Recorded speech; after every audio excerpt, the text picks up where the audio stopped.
ያ መንግስት ለዚህ ለተራ ስብስብ ሳይሆን እንደ ዓለም ነው የተዘጋጀ ያለው። እንደ ዓለም ያለብን አሁን በዓለም ደረጃ ያለው ጦርነት እንግዲህ ይፋፋ ያያየክ ነው። ወደ ሶስተኛ ዓለም ጦርነት እንዳንገባ እየተፈራ ነው። ይሄ ስለነዚህ ወርደን ለማውራት ራሱ እየከበደ ነው። አንተ ስለወቅ ነው ያው አንተ ሀገሬን በጣም ስለምትወድ ነው እንጂ እንደነዚህ አይነት ነገሮችን ለማውራት በጣም ይከብደናል። ያለን ፓወር ማለት ነው እንደ ኢትዮጵያ ያለን ፓወር እንደነዚህ አይነት ሽፍሮችን ባይዞ to be honest after 2 days አብይና እንትና ኢሳያስ እንደሚገናኙና እነዛ ወሮዎቹ ደግሞ ከኋላ የተሰለፉት ባይ ባይ እንደሚባሉ ጥርጥር የለኝም። አብይና ኢሳያስ ሊገናኙ ነው በቅርቡ። አዎ just ሚስጥር ነው ለአንተ ብቻ ስማው። የፋኖና የነቴን ጉዳይስ ምን ሊሆን ነው? እውነቴን ነው የምልህ አሁን በቅርቡ ይገናኛሉ በጠረጴዛ ዙሪያ እንደገና እና ብር መሰብሰቡም ሊቀር ነው ማለት ነው እንግዲህ። እውነቴን ነው ናም ሲሪየስ እየቀለድኩ አይደለም። ያው እኔ እንደ ብልጽግና ደጋፊ ብዙ ኢንፎርሜሽን ስላለኝም ነው የምናገረው። ኢሳያስና አብይ ደግሞ በጠረጴዛ ዙሪያ ቁጭ ብለው ለአንዴና ለመጨረሻ ጊዜ በሰላማዊ መንገድ ውሃችንን ተረክበን ኤርትራውያንና ኢትዮጵያ ጎረቤት ሆነው በሰላም እንደሚኖሩ በቅርቡ የምናየው ነገር ነው። ያው ጠቅላይ ሚኒስትራችንም እንደሚለው ሁሌ በሰላማዊ መንገድ የሚለው ነገር ሊቋጭ በቅርቡ የምናየው ነው። እንግዲህ ዳስታር ያለው እንግዲህ እዛን ጊዜ አብረን እንጥላለን ለማለት ያህል ነው። በጣም ተመልሼ በኋላ እሺ፣ ከልብ አመሰግናለሁ። እሺ አድማጫችን ምደንቅ ታረክ እኮ ነው። ጤና ይስጥልኝ። ሄሎ ሄሎ ሄሎ ሄሎ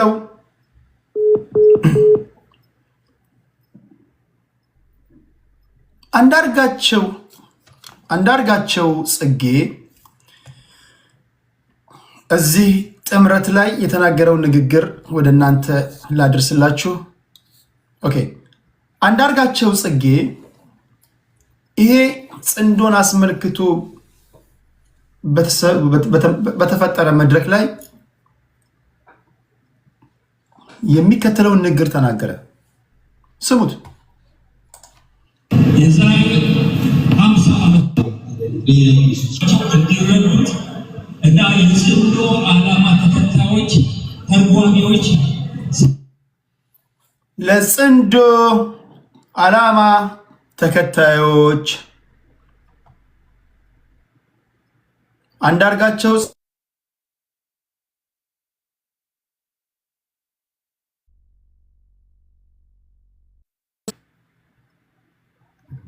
ስልክ ተደራረበብኝ። ቋንዴ ሄሎ ሄሎ ሄሎ ሄሎ ይሰማል? ጽንዶ እንዴት ታየዋለህ? ጽምዶ ጸዴ ነው። በቃ ጸዴ ነው ማለት ነው። ቀደም እህታችን እኮ ያለች ነበርና እንዴት መረጃው እንዴት እንዳልደረሰ አሁን ከእናንተ ልስማ ብዬ ነው። በጭምጭምታ ሰምቻለሁ። ከእናንተ ልስማ ብዬ ነው። እውነት ከሆነ ሀላል በቃ ሀላል የምር እኮ የምር ማለት ነው። ኢሳያስ አፈወርቂና ጠቅላይ ሚኒስትሩ ሊገናኙ ነው። በቃ ያለቀ ፉጭ ወይ ማለት ነው። አሁን ጀማው እዛ ሰፈር ያለው ጀማ እነ ፈኒት እነ ጽምዶ እነ ጸዴ ምናምን ነገር ታጥቦ በቃ ወይ ይሰጣሉ በፍቅር ነገሩ ብልጽግና በነገራችን ላይ ይቀበላል። ስለዚህ አሁን ሻዕቢያ ከዚህ ከወጣ ጽት ቀነስና ወዶ ይሆናል ማለት ነው። በቃ አመጣው አይወልደ በእውቀት ሲተነተን ማለት ታይባቸው ኖቹም ካላችሁ ደግሞ I don't care። ኢሳያስ አፈወርቂ እንደዚህ እምነት እንደዚህ ተጣመሩ ብሎ እንደዚህ ሰው ልኮ አሁን እኮ እዚህ ጋር አወል ሰይድ ነው ሄደው እሱ ልኮ ከብልጽግና ጋር ሰላም አውርዶ እንደ ድሮ ፍቅር በፍቅር ይሆናሉ ብለን የምታስበው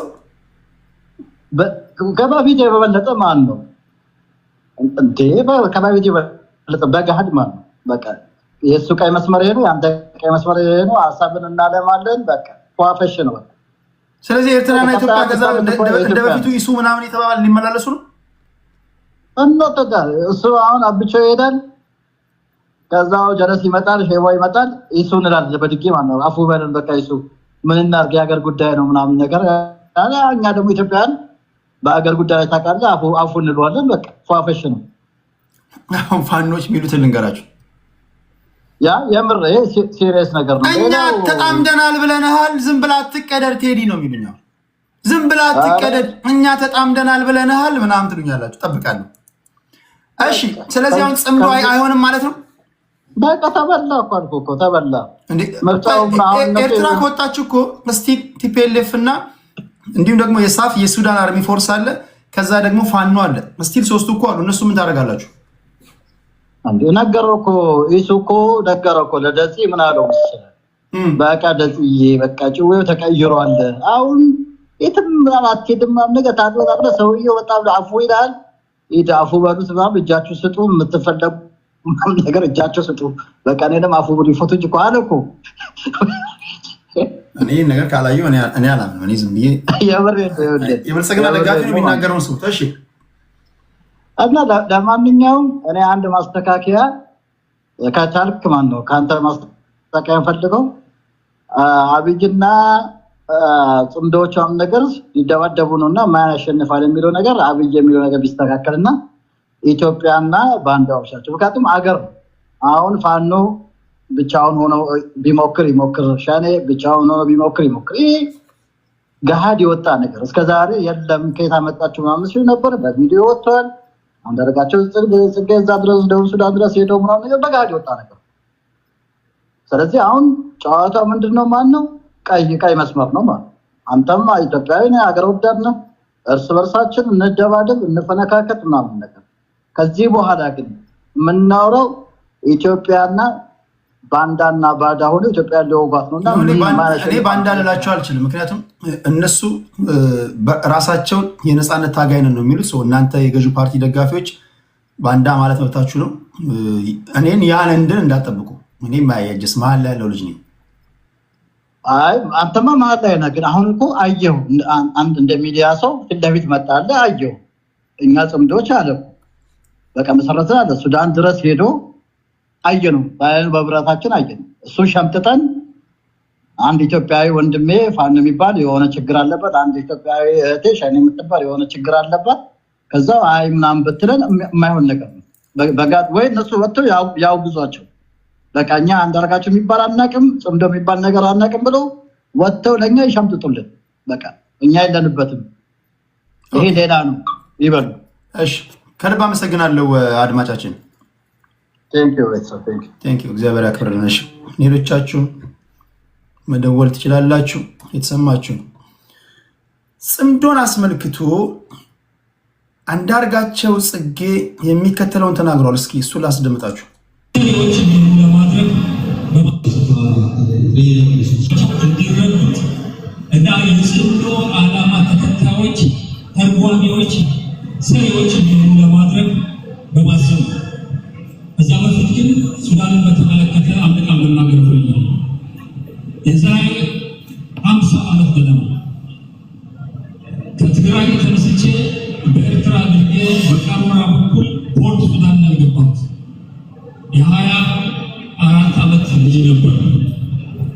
ሱዳን እና አንዳርጋቸው ታዲያ ማንን ወክሎ ነው ሄደው? ወይ ስልጤን ወይ ጉራጌን ወክሎ ሄደ መሰለኝ። አማራን ወክዬ ነው የሄድኩት እኮ እያለ ነው። ህዝቡ ወክሎታል አልወክሎም አላውቅም። ይሄው ተወክያለሁ ብሎ እኮ ነው ሄደው። 1 ሚሊዮን ኢትዮጵያዊ ስደተኞች ተቀብላ። እስኪ ሌላ አድማጭ ደግሞ የሚለን እንስማ። ጤና ይስጥልኝ። ሄሎ ጤና ይስጥልኝ አድማጫችን፣ እንዴት ነሽ? እግዚአብሔር ይመስገን። ስለ ጽምዶ ሰምተሻል? አዎ፣ ግን ስለ ጽምዶ ብቻ ነው። አሁን ቅድም መጀመሪያ ስላወራቸው ካወራቸው በሙሉ አንቺ ሀሳብ ሰጥበታለሁ የምትዩን ነገር መንካት ትችላለሽ። ኦኬ፣ እኔ ሀሳብ የምሰጠው አንዳንድ ሳቤነት መስመግበው ላይ ይባባል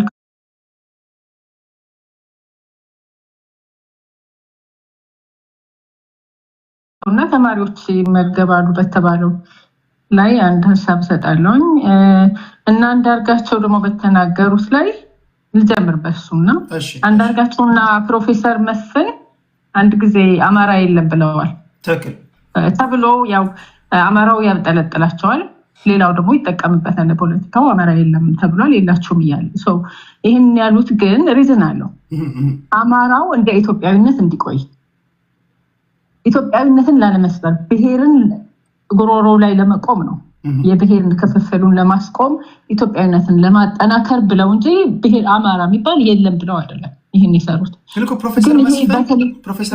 ፕሮፌሰር መስፍን አማራ እንደ ብሔር የለም ነው ያሉት ኢትዮጵያ ምን ይባሉ እንደዛ ካላሉ ታዲያ ኢትዮጵያዊ ነው በቃ ኢትዮጵያዊ ነው በቃ ኢትዮጵያ ህዝብ ነው ያለው ነው ገባ ነው ነበር ኦኬ እሺ በግድ እኮ ነው አሁን ተልቀቀ የኢትዮጵያን ህዝብ በቋንቋ በመናምን ይከፋፈሉት እኮ በየቀዱ ደሙ ሊመረምሩት ነው ምንድነው በግድ እኮ ነው አሁን ኦሮሚያ ክልል ውስጥ ስንት ብሔር ነው የነበረው ማአት አይነት ብሔረሰብ ነው የነበረው አይደል እንዴ ያንን ሁሉ ስልቅጥ አድርገው እኮ ኦሮሞ ክልል ብለው ሰጡት ከዛ ቀስ በቀስ የኦሮሚያ ክልል ሆነ ማለት ነው አማራ ክልል ስትሄድ ደግሞ የተለያየ ብሔር ከሰማውት ቅማንት አለ አገው አለ ምናምን አለ የኦሮሚያ ራሱ ስፔሻል ዞን አለ በኢን አማራ ሪጅን ማለት ነው ስፔሻል ሪጅን ውስጥ አሉ የተለያዩ which is in ኦሮሚያ ሪጅን ምንም የሌለበት ማለት ነው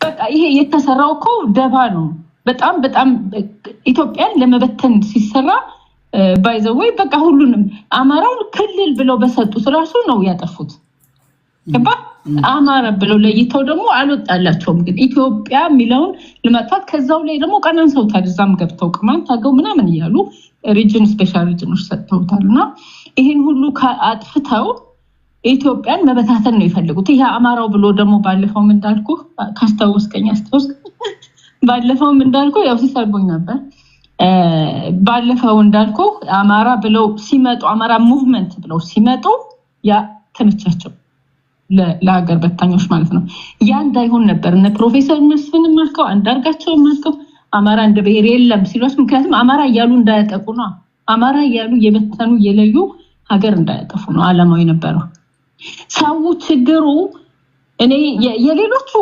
አስበውበት ነው ሴራ ነው ተንኮል ነው በቃ በደንብ እየሰሩበት ስለሆነ ነው እኔ በጣም የሚገርመኝ አማራ ነኝ ባዮቹ ናቸው ምን አይነት ድንቁርና እንዳለ በተለይ አክቲቪስት ነን የሚሉት even ፖለቲካኛ ነኝ የሚሉት ትልልቅ ሰዎች የሚባሉ እኔ ካሁን በፊት አናግሬ ያለውኝ አንድ ሰው ፖለቲካኛ አልነበርኩም ይሄ ነገሮች ምናምን ነው የማየው የነበረው በርቀትና እንዴት ይሄ ይሆናል ከእንደዚህ ከኃይለኛ አገር በታኞች ጋር ካሁን በፊት ተሰብስበው ሳይ አብይ ሊመጣ አካባቢ ነው ያኔ ነው የጀመርኩት ኦልሞስት እና እንዴት ይሆናል እንዴት አብራችሁ ከነሱ ጋር እንዴት ትሰራላችሁ እነሱ ሀገር ሊያፈርሱ የሚፈልጉ ካርታሰርተው ምናምን እናንተ እንዴት ነው ከነሱ ጋር ሆናችሁ የምትሰበሰቡት ስላቸው ትልቅ ሰው ናቸው አሁን ስማቸውን በጠራለህ ደግሞ maybe disrespect ሊመስላቸው ይችላል ብዬ ነው ትልቅ ሰው ማቃቸው ናቸው ከኃይለ ሥላሴ ዘመን የነበሩ እንደነ ፕሮፌሰር መስፍን አይነት እነሱ ናቸው ማለት ነው ሰው ነገርኳቸው እንዴት እንደዚህ ታደርጋላችሁ ስላቸው ነው አይሆንም ችግር የለውም እነሱ እኮ ቀላል ነው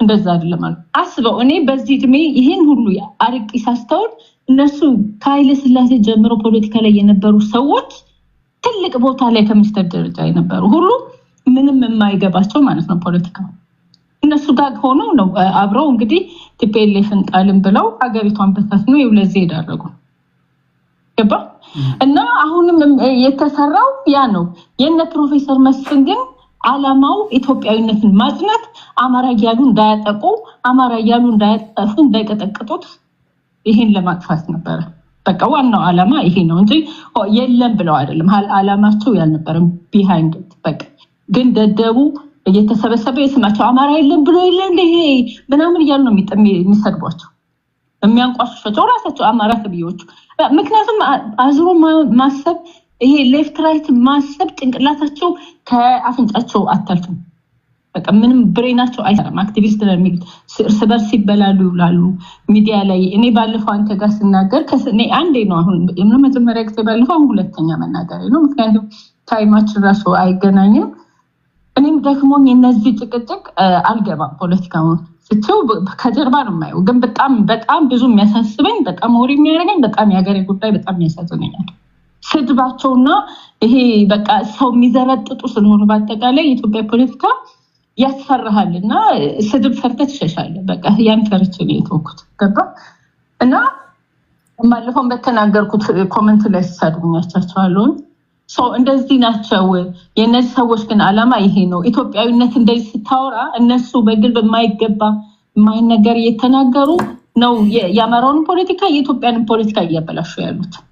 በተለይ አክቲቪስት ነበር ያሉት ቲክቶክ ላይ ያሉት ሶሻል ሚዲያው ላይ ያሉት ኢትዮጵያን አብረው እያፈረሱ ነው ያሉት። በቃ ይሄን ነው ልምፈልገው። ሌላ ቲክቶክ ላይ ያሉት ሰዓትን ብዙ ላለመያዝ ነው። ብዙ ማውራት ቲክቶክ ላይ ያሉት ሶሻል ሚዲያ ላይ 80 በመቶዎቹ ጥናት ባላደርግም ሌቦች ናቸው ታያቸው። እሱን ነው እኮ የምልህ ሌቦች ናቸው። ግን እነሱ ናቸው እኮ ሰው እያሸመቀቁ የተሳደቡ ሰው በቃ ወደኋላ እንድንሸሽ ያደረጉን። ገባ በጣም ይዘረጥጡሃል ማንነትን ሳያውቁ በጣም ነው የምትዋረደው በእነሱ በሚዲያ ላይ ባሉ ሰዎች። ሰው ያ ነገር ያስፈራል። ሰው ምንድነው አሁንም እነዚህ ይኸውልሽ አሁን ትክክለኛ ከአማራ ብሔር የወጡ እንደውም እኮ ደጋፊ ነው የሚፈልጉት፣ የሚደግፋቸው፣ የሚረዳቸው ከሌላው ጋር በሰላም ስለመኖር። ሰርገው የሚገቡ ግን ዋነኛ ዓላማቸው ብዙዎቻችሁ ሊገባችሁ የሚገባው ኢሶላባት ሪሶርስ የመቀራመት ነው፣ ገንዘብ የመሰብሰብ ስለሆነ ህዝቡ ወይም ደግሞ ትግሉ ፍሬ የሚያፈራበትን መንገድ አይፈልጉም። ትግሉ ፍሬ ካፈራና ከተቋጨ እነሱ ገንዘብ አገኙማ። ለዛ ትግሉን ወደ መልካም አቅጣጫ የሚወስዱ ሰዎች ሲመጡ፣ ሊቃኖች ምሁራኖች ሲመጡ ይሳደባሉ፣ ያንጓጥጣሉ። እናንተ አሁን አዝነህ ነው ወይ ደግሞ የተለመደ ቃላት አላቸው። አዝነህ ነው ወይ ዋናው ጠላ አንተ ነህ ምናምን ይሏቸዋል። እነሱ ፈርታችሁ ነው የምትባል እና በጣም ከባድ ነው። አሁን ሰው እኔ በዚህ አይነት ነው አንደርስታንድ ማድረገው። የነ ፕሮፌሰር መስፍንም የነ አንዳርጋቸው ነው። አንዳርጋቸው መብት እኮ ነው። አማራ ሆኖ አማራ መታገል መብት ነው። ምን አገባቸው? ማንም ይወስንለት። የትኛው አማራ ነው? አማራ ነኝ ብሎ ለአማራ ትታገላለሁ ካለ መብቱ ነው። ስቲል እስከሚሞት ድረስ የእውነትን ታግሏል ረጅም ጊዜ። ግን ያችን በማለቱ ተጠምቶ እስካሁን ይሰደባል። ግን እንደዛ ካለ በኋላ አማራ የሚባል ብሔር የለም፣ አማራ የሚባል የለም ካለ በኋላ ድጋሚ የለም ያለውን አማራ ወክሎ ተወክያለሁ ብሎ መጥቶ መሳተፍ ስብሰባ ላይ እንዴ አሁን እኮ ተገፋ አያደርግም። ያኔ ለማግባባት ኢትዮጵያዊነትን ለማጠናከር አለ። አሁን ግን ለምንድን ነው እስክንድር ለምንድን ነው ተገፍተው ጽንብልን አውልቅ ተብሎ ተሰድቦ ተዋርዶ ለኢትዮጵያዊነት ለምን ሲቆም አዲስ አበባ ላይ ስሙን አብጠልጥለው ፌስታልን የስድብ ፌስታል ይዘህ እስር ቤት አትገባም። ምክንያቱም ቅማል ምናምን አለ ሰው ሻንጣ ይዘህ አትገባም እንጂ እስክንድር ሻንጣ አጥቶ አይደለም። የማንም ሰገጤ ባላገር ግን በፌስታል ወጣ በፌስታል እያሉ እያዋረዱ እየሰደቡት ይሄ ልጅ መጨረሻውን ገጠር ገብቶ የቀረው እኔ በህይወት መኖሩም ያጠራጥረኛል። እስክንድር የሚባል ሰውዬ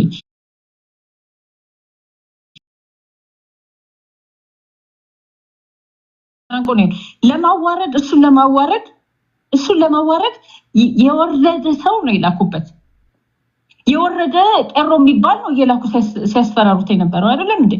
እየላኩ ሲያዋርዱት። ምክንያቱም ለማዋረድ ነው። አንዴ በፌስታል ወጣ ይሉታል፣ አንዴ ፌስታል ይዘህ እንትን ሄድ ይሉታል ምናምን እንዲህ